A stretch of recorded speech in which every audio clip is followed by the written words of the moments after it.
Welcome to life line. Colorectal cancer అంటే ఏంటి, దాని లక్షణాలు ఏ విధంగా ఉంటాయి, రావడానికి కారణాలు ఏంటి, ట్రీట్మెంట్ విధానం ఏ విధంగా ఉంది తెలియజేయడానికి ఈరోజు మనతో పాటు ఉన్నారు ఒమేగా హాస్పిటల్ డాక్టర్ మోహన్ ముంచి గారు. వారిని అడిగి మరిన్ని వివరాలు తెలుసుకుందాం. Welcome to life line doctor గారు.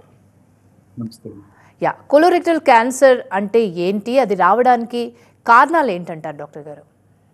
కోలోరెక్టల్ క్యాన్సర్ అంటే మన గ్యాస్ట్రో ఇంటెస్టైనల్ ట్రాక్ట్లో చివరి భాగము, లేదా తెలుగులో మనం పెద్ద ప్రేగు అంటాము.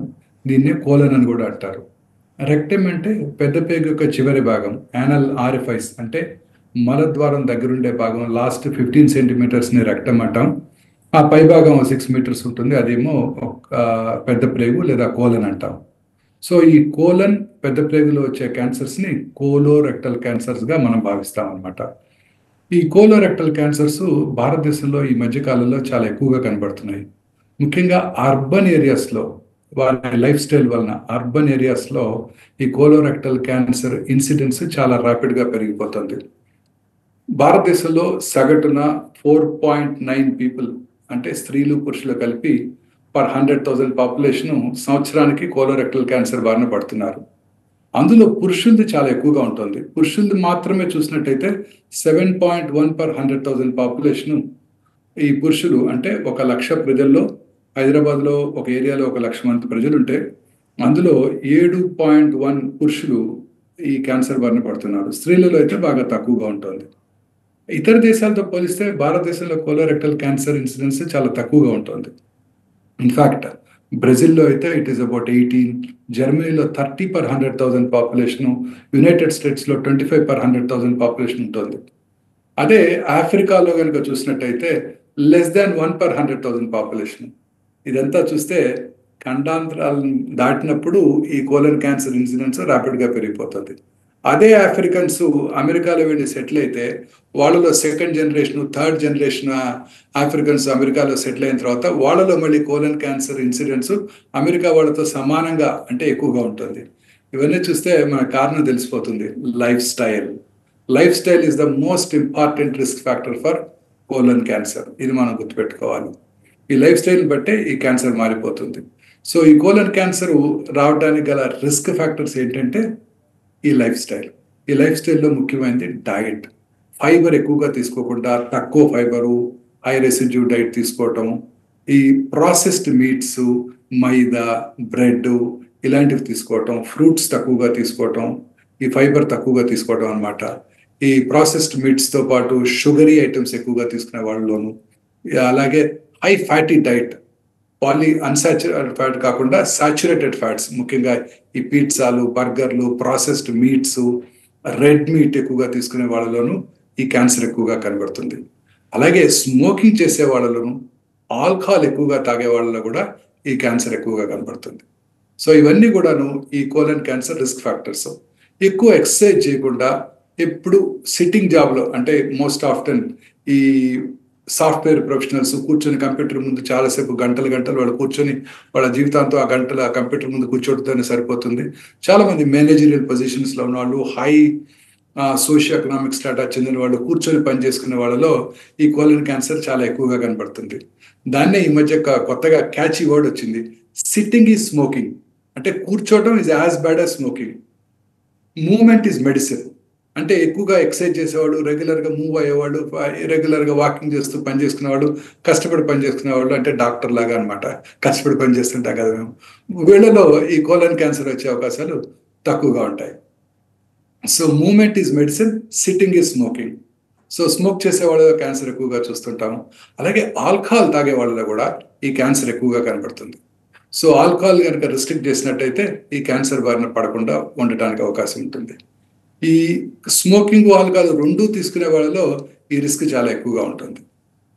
అలాగే కొన్ని రకాల సిండ్రోమ్స్ ఉంటాయి, అంటే ఫెమిలియల్గా వచ్చేవి. ఫెమిలియల్ ఎడినోమాటస్ పాలిపోసిస్ కోలి, అలాగే లించ్ సిండ్రోమ్ అని ఇంకోటి ఉంది, ఫెమిలియల్ నాన్ ఎడినోమాటోసిస్ పాలిపోసిస్ కోలి, అలాగే గార్ట్నర్ సిండ్రోము, అలాగే కొన్ని రకాల జెనెటిక్ మ్యుటేషన్ ఉన్న వాళ్ళు, పోల్ మ్యుటేషను, పోల్ D1 మ్యుటేషను, వీళ్ళలో కూడా ఈ కోలన్ క్యాన్సర్ ఎక్కువగా కనబడుతుంది. అంటే ఈ జెనెటిక్ మ్యుటేషన్ వాళ్ళలో ఈ కోలన్ క్యాన్సర్ ఎక్కువగా కనబడుతుంది. అలాగే some sort of polyp disorders ఉన్నాడు, అంటే కొంతమందికి పాలిప్స్ ఉంటాయి. అంటే పాలిప్ అంటే ఒక బుడిప, కొలోనిక్ మ్యూకోజా మీద చిన్న చిన్న బుడిపెలు ఉంటాయి. ఆ బుడిపెలు ఉన్న వాళ్ళలో ఈ క్యాన్సర్ వచ్చే అవకాశాలు ఎక్కువగా ఉంటాయి. అంటే పాలిప్ డిసీజ్ ఆల్రెడీ ఉన్నట్టయితే వాళ్ళలో ఈ క్యాన్సర్స్ ఎక్కువగా వచ్చే అవకాశాలు ఉంటాయి. అదే కాకుండా inflammation or inflammatory bowel disorders అంటారు. అల్సరేటివ్ కొలైటిస్, క్రాన్స్ డిసీజ్, ఇలాంటి ఇన్ఫ్లమేటరీ బవల్ డిసీజెస్ ఉన్న వాళ్ళలో కూడా కోలన్ క్యాన్సర్ వచ్చే అవకాశాలు ఎక్కువగా ఉంటాయి. సో ఈ కోలన్ క్యాన్సర్ని, ఈ కారణాలన్నింటినీ మనం అనలైజ్ చేసినట్టయితే చాలా వరకు ఇవి ప్రివెంటబుల్ కాజెస్. అంటే కోలన్ క్యాన్సర్ని మనం ప్రివెంట్ చేసుకోవచ్చు. వాటికి దూరంగా ఉంటూ ఆల్కహాల్కి, అలాగే సిగరెట్ స్మోకింగ్కి, రెగ్యులర్గా ఫ్రెష్ ఫ్రూట్స్, వెజిటబుల్స్ ఎక్కువగా తీసుకుంటూ, అంటే వెగీస్ ఎక్కువగా తీసుకుంటూ, ప్లాంట్ బేస్డ్ ప్రోటీన్స్ ఎక్కువగా తీసుకుంటూ, ఈ రెడ్ మీట్ ప్రిఫరబుల్లీ పూర్తిగా మానివేయడంతో ద్వారా ఈ క్యాన్సర్ రాకుండా చేసుకోవచ్చు. గ్రీన్స్ ఎక్కువగా తీసుకోవాలన్నమాట. అలాగే డైరీ ప్రొడక్ట్స్ కూడా తగ్గించుకోవాల్సి ఉంటుంది. వీటి తగ్గించి ప్లాంట్ బేస్డ్ ప్రోటీన్స్ కనుక ఎక్కువ తీసుకున్నట్టయితే క్యాన్సర్ రాకుండా చేసుకోవచ్చు. రెగ్యులర్గా ఎక్సర్సైజ్ చేస్తూ, వాటర్ ఎక్కువగా తాగే వాళ్ళలో కూడా రోజుకి minimum 5 to 6 large glass of water తీసుకునే వాళ్ళలో కోలన్ క్యాన్సర్ వచ్చే అవకాశాలు తక్కువగా ఉంటాయి. ఫైబర్ ఎక్కువగా తీసుకునే వాళ్ళలో కోలన్ క్యాన్సర్ తక్కువగా వచ్చే అవకాశాలు ఉంటాయి. దీనికి ఒక ఇంట్రెస్టింగ్ హైపాథసిస్ ఉంది. ఫైబర్ ఎక్కువగా తీసుకుంటే రోజు హ్యాపీగా రోజు ఒకసారి మోషన్ అయిపోతుంది. ఆ కోరంలో ఉన్నదంతా కూడా మనం ఎంటీ చేసేస్తాం. ఎంటీ చేయకుండా కాన్స్టిపేషన్ ఉందనుకోండి, ఎక్కువ ఫైబర్ తీసుకునే వాళ్ళు రోజు, ఇప్పుడు మనం అంటే ఇండియాలో రోజు ఒకసారి మోషన్ పాస్ చేస్తాం. అబ్రాడ్లో చాలా మంది వారానికి 2 సార్లే మోషన్ పాస్ చేస్తారు, ఎందుకంటే వాళ్ళు తీసుకునే డైట్ అలా ఉంటుంది. సో వాళ్ళలో ఆ టాక్సిన్స్ పెద్దపేగులోనే ఉండిపోయి ఆ కోలోనిక్ మ్యూకోజా మీద క్యాన్సర్ కలగజేస్తుందని ఒక హైపాథసిస్ ఉందన్నమాట. సో వాటర్ ఎక్కువగా తీసుకుంటూ, ఫైబర్ ఎక్కువగా తీసుకుంటూ, రోజు కాన్స్టిపేషన్ లేకుండా రోజు ఒకసారి చక్కగా మోషన్ కనుక పాస్ చేసినట్టయితే కోలన్ క్యాన్సర్ రాకుండా చూసుకోవచ్చు. అలాగే కొన్ని రకాల మెడిసిన్స్, అదే మనము కరోనరీ ఆర్టరీ డిసీజ్ రాకుండా ఆస్పిరిన్ అనే మెడిసిన్ వాడుతుంటాము. అలాగే సెలికాక్సిబ్. హై రిస్క్ గ్రూప్స్ ఉన్న వాళ్ళలో ఈ 2 మెడిసిన్స్ కనుక తీసుకుని, ఈ రెండిట్లో ఏదో ఒకటి కనుక తీసుకున్నట్టయితే క్యాన్సర్ రాకుండా చేసుకోవచ్చు. అలాగే రెగ్యులర్గా ఎక్సర్సైజ్ చేయడం ద్వారా కూడా మనం క్యాన్సర్ రాకుండా చేసుకోవచ్చు. To an extent vitamin D deficiency ఉన్న వాళ్ళలో కోలన్ క్యాన్సర్ వచ్చే అవకాశాలు ఎక్కువగా ఉంటాయి. సో అందుకే రెగ్యులర్గా సన్లైట్కి ఎక్స్పోజ్ అవుతూ, అవసరమైనప్పుడు విటమిన్ డి సప్లిమెంట్స్ తీసుకుంటూ, విటమిన్ డి కాన్సన్ట్రేషన్ కనుక మన బ్లడ్లో ఎక్కువ మామూలుగా మెయింటైన్ చేసినట్టయితే క్యాన్సర్ వచ్చే అవకాశాలు కూడా తక్కువగా ఉంటాయి. So moral of the story ఏంటంటే రెగ్యులర్గా ఎక్సర్సైజ్ చేయటం, సన్లైట్కి ఎక్స్పోజ్ అవటం, ఫ్రెష్ ఫ్రూట్స్, గ్రీన్స్ ఎక్కువగా తీసుకుంటూ, ప్రాసెస్డ్ మీట్స్ అనేది తక్కువగా తీసుకుంటూ, రెడ్ మీట్స్ని పూర్తిగా అవాయిడ్ చేస్తూ, జంక్ ఫుడ్స్ ఏమీ తీసుకోకుండా మన ట్రెడిషనల్ ఇండియన్ ఫుడ్ కనుక తీసుకున్నట్టయితే, అలాగే దురలవాట్లకు దూరంగా ఉన్నట్టయితే ఈ కోలన్ క్యాన్సర్ నుంచి కూడా మనం దూరంగా ఉండవచ్చు. రైట్ డాక్టర్ గారు, అంటే కోలన్ క్యాన్సర్ రాకుండా ఉండాలంటే హెల్తీ లైఫ్ స్టైల్తో పాటు హెల్తీ డైట్ ఉండాలని చెప్తున్నారు. మరి వీళ్ళ లక్షణాలు ఏ విధంగా ఉంటాయి డాక్టర్ గారు? కోలన్లో ముఖ్యంగా రైట్ సైడ్ కోలన్ క్యాన్సర్ లక్షణాలు, లెఫ్ట్ సైడ్ కోలన్ క్యాన్సర్ లక్షణాలు, రెక్టల్ క్యాన్సర్ లక్షణాలు కొంచెం వేరువేరుగా ఉంటాయి. రైట్ సైడ్ కోలన్ అంటే అసెండింగ్ కోలన్ అంటాం, కుడి పక్కన ఉంటుంది. ఈ colon cancer is a silent killer. కారణం ఏంటంటే అక్కడ అల్సరేటెడ్ గ్రోత్స్ వస్తాయి, అక్కడ కోలన్ చాలా వాల్యూమినస్గా ఉంటుంది, ఆ ఫీకల్ మ్యాటర్ కూడా అక్కడ లిక్విడీగా ఉంటుంది, అందువల్ల అడ్డం పడదు. అడ్డం పడినప్పుడు మనకేమి సిమ్టమ్స్ రావు. సైలెంట్ కిల్లర్ సీకల్ గ్రోత్, అక్కడ గ్రోత్ ఉంటుంది, మనకేమి తెలియదు. ఒకవేళ అల్సర్ నుంచి ఏమైనా బ్లడ్ వచ్చినా మోషన్లో కలిసిపోయి మనకు కనబడదు. సో చాలాసార్లు జస్ట్ సింపుల్ ఎనీమియా అంటే రక్తహీనతతో మేనిఫెస్ట్ చేస్తారు. రక్తలేమి ఉన్నప్పుడు సిమ్టమ్స్ ఏంటుంటాయి? జనరల్గా కొంచెం నడవగానే ఆయాసం వస్తుంది. 50 ఏళ్ళ తర్వాత కామన్గా పురుషులు ఎక్కువ కనబడుతూ ఉంటుంది. సో ఆ వేళ తర్వాత ఏ పురుషుడికైనా ఆయాసం వస్తే ఫస్ట్ కార్డియాలజిస్ట్ దగ్గరికి వెళ్తారు. కార్డియాలజిస్ట్ ఒక యాంజియోగ్రామ్ చేసి 2 స్టెంట్లు కూడా వేస్తారు. ఆ తర్వాత కానీ వీళ్ళు రియలైజ్ అవ్వరు వాళ్ళ కోలన్ క్యాన్సర్ ఉందని. సో సైలెంట్ కిల్లర్, లివర్కో లంగ్స్కో పాకినాక చాలాసార్లు తెలుస్తూ ఉంటుంది. అందుకే నడి వయసులో ఎవరికైనా పురుషుల్లో ఎస్పెషల్లీ రక్తలేమి, రక్తహీనత ఉన్నట్టయితే ఫస్ట్ సౌత్ ఇండియాలో అయితే అప్పర్ జీ ఎండోస్కోపీ ఎందుకంటే carcinoma stomach is more commoner in south India. Upper GI endoscopy అది కూడా ఎనీమియాతో మేనిఫెస్ట్ చేస్తుంది. అండ్ అప్పర్ జీ ఎండోస్కోపీ నార్మల్గా ఉన్నట్టయితే కోలనోస్కోపీ చేయించుకోవాల్సి ఉంటుంది. తద్వారా ఈ క్యాన్సర్ని మనం ముందుగా పసిగట్టవచ్చు. సో ఇది వెరీ ఇంపార్టెంట్.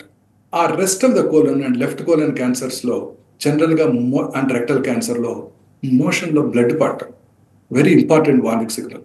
చాలా మంది ఈ సింపుల్ సిమ్టమ్ని అశ్రద్ధ చేస్తారు. లాస్ట్ ఇయర్ కూడా ఇలానే ఉంది, అప్పుడు వెళ్ళి పరీక్ష చేయించుకున్నాను, పైల్స్ ఉన్నాయి, పైల్స్ వల్ల వచ్చింది అనుకొని చాలా మంది అశ్రద్ధ చేస్తుంటారు. ఈ మోషన్లో బ్లడ్ పట్టడం అనేది వెరీ ఇంపార్టెంట్ సిమ్టమ్. అసలు బ్లడ్ మోషన్లోనే కాదండి, ఎక్కడ పడినా, యూరిన్లోంచి బ్లడ్ వచ్చినా, నిప్పుల్ డిశ్చార్జ్ నుంచి బ్లడ్ వచ్చినా, స్ప్యూటంలో బ్లడ్ వచ్చినా, ఇంటర్ మెన్స్ట్రల్ పీరియడ్స్ కాని టైంలో బ్లడ్ వచ్చినా, మెనోపాజ్ వచ్చిన తర్వాత బ్లడ్ వచ్చినా, వెజినల్ బ్లీడింగ్ అయినా కూడా వెరీ ఇంపార్టెంట్ వార్నింగ్ సిగ్నల్. ఎప్పుడు అశ్రద్ధ చేయకుండా దగ్గరలో ఉన్న ఆంకాలజిస్ట్ దగ్గరికి వెళ్ళి పరీక్ష చేయించుకోవడం చాలా ఇంపార్టెంట్. సో అలాగే మోషన్లో బ్లడ్ ఎప్పుడు కూడా అశ్రద్ధ చేయకూడదు. లాస్ట్ ఇయర్ పైల్స్ ఉండొచ్చు, ఇప్పుడు క్యాన్సర్ ఉండొచ్చు.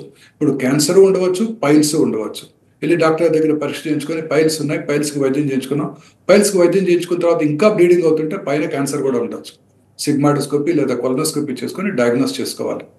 అలాగే worsening constipation, alternating constipation and diarrhoea, అంటే మోషన్స్ అవటం కొన్నిసార్లు, అలాగే కొంతసేపు కొన్ని రోజులు కాన్స్టిపేషన్ ఉండటం, మోషన్లో బ్లడ్తో పాటు బంకలాగా గమ్లాగా పట్టడం, వాటరీ డిశ్చార్జ్ రావటం, తర్వాత decreased calibre of the motion, అంటే మోషన్ ఒక మన యానస్ యొక్క ఆరిఫైస్ని బట్టి ఒక 1.5 సెంటీమీటర్ థిక్నెస్ మోషన్ బయటకు వస్తుంది. లేకపోతే ఒక టూత్ పేస్ట్ లాగా సన్నగా వస్తుంది అనుకోండి, that could be a warning signal of rectal constricting rectal cancer. అంటే రెక్టల్ మూసుకుపోతున్నప్పుడు ఆ నారో పాసేజ్ నుంచి మోషన్లో వస్తే టూత్ పేస్ట్ నుంచి పేస్ట్ వచ్చినట్టు బయటకు వస్తుంది. So that is a very important warning signal. అలాగే ఫీలింగ్ ఆఫ్ ఇన్కంప్లీట్ ఎవాక్యువేషన్, అంటే నార్మల్గా మనం మోషన్ పాస్ చేశాక ఒక చక్కటి ఫీలింగ్ ఉంటుంది, ఎస్ వీ హ్యావ్ ఎంప్టీడ్. లేకపోతే సగమే ఎంప్టీ చేసామనుకోండి, ఆ ఫీలింగ్ రాదు, ఇంకా వెళ్ళాలి లేకపోతే మళ్ళొకసారి వెళ్ళాలి అనేది అలా మన మనసులో ఉండిపోతుంది.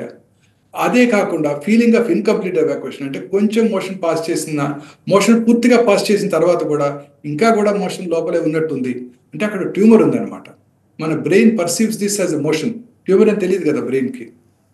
సో అందువల్ల అలాంటి సిమ్టమ్ ఉన్నా కూడా very early warning signal of rectal cancer.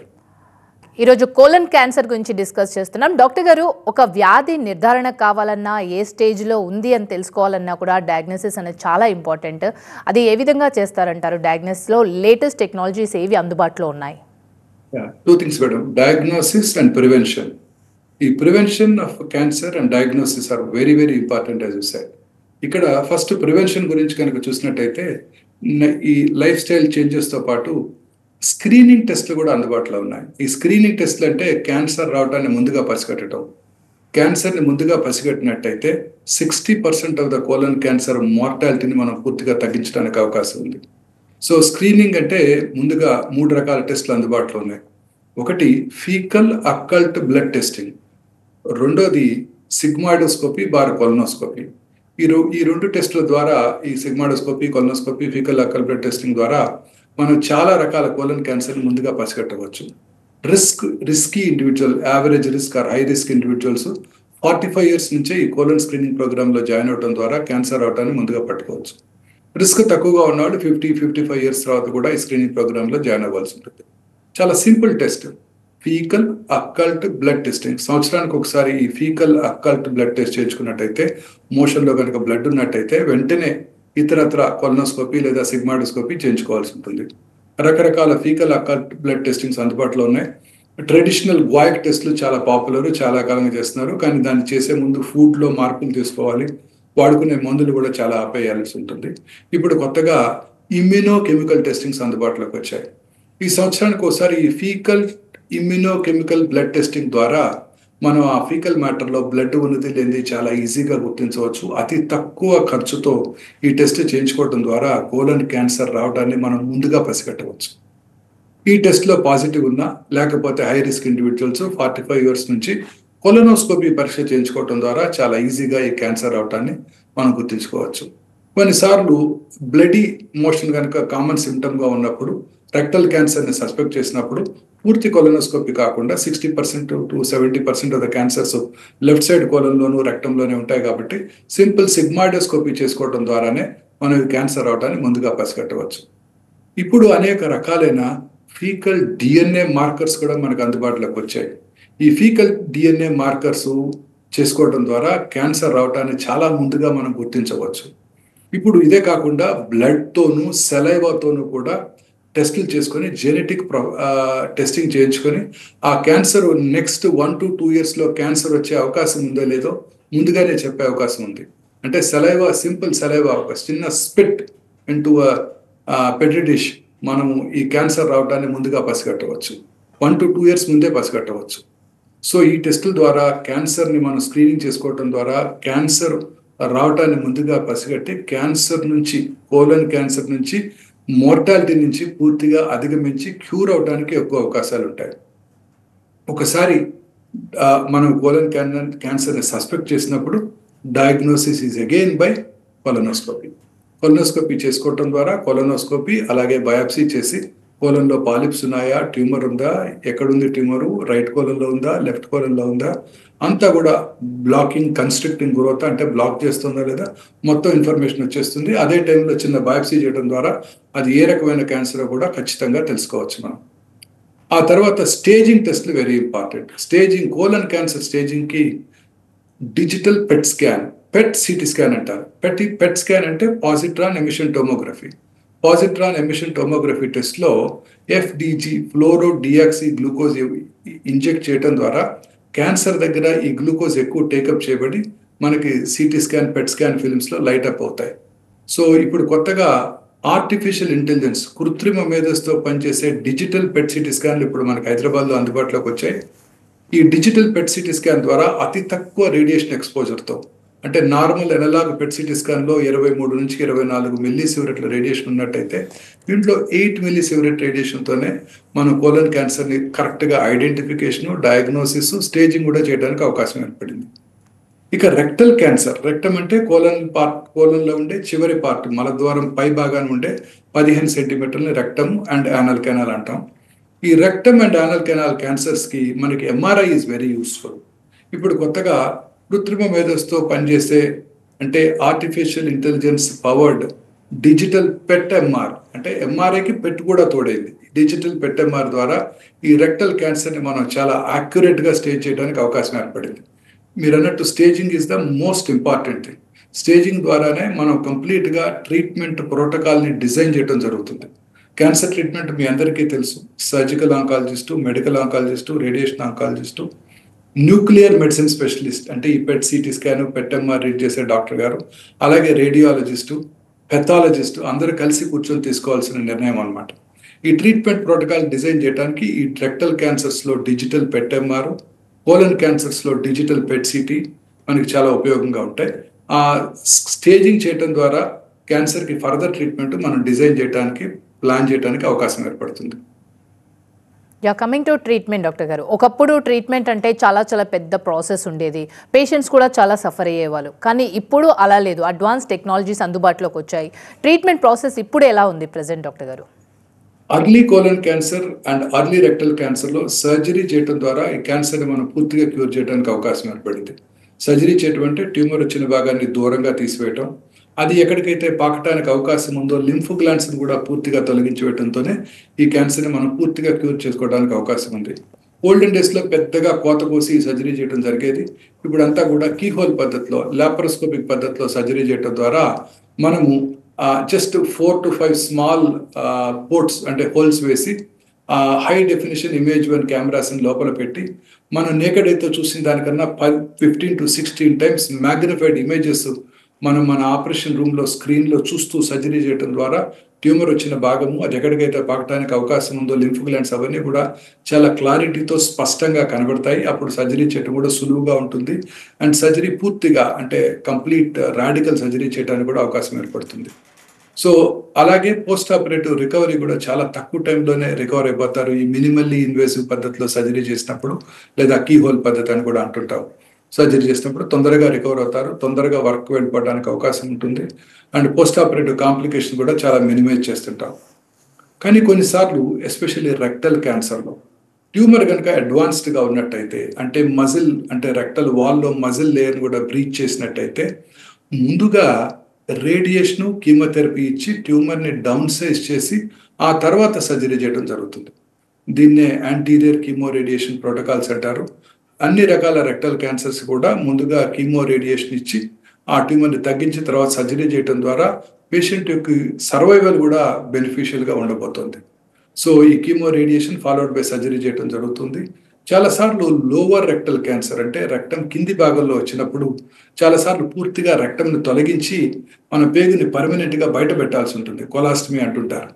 ఇప్పుడు ఈ కీమో రేడియేషన్ ద్వారా ట్యూమర్ని డౌన్ సైజ్ చేయడం ద్వారా మనం మళ్ళీ పేగుని లోపలే పెట్టడానికి అంటే న్యాచురల్ ఆరిఫైస్ గుండా మోషన్ రావడానికి ఏర్పాటు చేయవచ్చు. దీనికి అనేక రకాలైన ఎండో స్టేప్లర్స్ కూడా వాడటం జరుగుతుంది. ఎందుకంటే పెల్విస్ నేరగా ఉన్నప్పుడు అక్కడ 2 పేగులు అంటే పెద్ద పేగులు తీసుకొచ్చి రెక్టంకి జాయిన్ చేయడం కష్టం కావచ్చు. అది స్టేప్లర్ సహాయంతో దాన్ని మనం సూచర్ చేసినట్టయితే చక్కగా మోషన్ ఎప్పటిలాగానే కింద నుంచి పోవడానికి పర్మనెంట్గా బయట పెట్టకుండా ఉండటానికి కూడా అవకాశం ఉంటుంది. సో అందుకని రెక్టల్ క్యాన్సర్స్ అన్నిటికీ కూడా అర్లీగా మనం కీమో రేడియేషన్ ఇచ్చి ఆ తర్వాత సర్జరీ చేయడం జరుగుతుంది. ఇక లేట్ స్టేజ్ కోలన్ క్యాన్సర్లో డయాగ్నోస్ చేసినప్పుడు అనేక రకాలైన న్యూవర్ ట్రీట్మెంట్ ఆప్షన్స్ అందుబాటులో ఉన్నాయి. ట్రెడిషనల్ కీమోథెరపీతో 6 to 9 months లైఫ్ ఉన్నట్టయితే న్యూవర్ టార్గెటెడ్ థెరపీస్ కనుక మనం యాడ్ చేసినట్టయితే 30 to 40 months even in stage 4 colon cancer 30 to 40 months అంటే nearly 3 to 4 years life span పెంచడానికి అవకాశం ఏర్పడింది. సో కీమోథెరపీతో పాటు టార్గెటెడ్ థెరపీలు బెవాసిజిమాబ్, సెటుక్సిమాబ్ అనేక రకాలైన న్యూవర్ టార్గెటెడ్ థెరపీలు కూడా అందుబాటులోకి వచ్చాయి. టార్గెటెడ్ థెరపీస్ యొక్క అడ్వాంటేజ్ ఏంటంటే కీమోథెరపీతో పాటు వాటికి మనం కాంబినేషన్లో కనుక ఇచ్చినప్పుడు అవి చాలా ఎఫెక్టివ్గా పనిచేసి లైఫ్ స్పాన్ని సిగ్నిఫికెంట్గా పెంచడానికి అవకాశం ఉంటుంది. అలాగే ఈ టార్గెటెడ్ థెరపీస్ ప్రిసైజ్గా ట్యూమర్నే టార్గెట్ చేస్తాయి కాబట్టి సైడ్ ఎఫెక్ట్స్ చాలా తక్కువగా ఉంటాయి. సో అందువల్ల చాలా మంది పేషెంట్స్కి ఇప్పుడు ఎస్పెషల్లీ అడ్వాన్స్డ్ కోలన్ క్యాన్సర్ పేషెంట్స్లోను రెక్టల్ క్యాన్సర్ పేషెంట్స్లోను కీమోథెరపీతో పాటు టార్గెటెడ్ థెరపీ కూడా ఇవ్వడం జరుగుతుంది. దీంతో పాటు ఇప్పుడు కొత్తగా ఇమ్యూనోథెరపీ కూడా అందుబాటులోకి వచ్చింది. ఇమ్యూనోథెరపీ ద్వారా అసలు ఏమీ సైడ్ ఎఫెక్ట్స్ లేకుండా లైఫ్ స్పాన్ని సిగ్నిఫికెంట్గా పొడిగించడానికి కూడా అవకాశం ఏర్పడింది. Thank you so much doctor గారు. కోలన్ క్యాన్సర్ ఎలా వస్తుంది, రాకుండా ఉండాలంటే ఎలాంటి జాగ్రత్తలు తీసుకోవాలనే విషయాలు చాలా చక్కగా వివరించారు. Thank you so much. ఇది ఇవాల్టి లైఫ్ లైన్. చూస్తూనే ఉండండి TV9.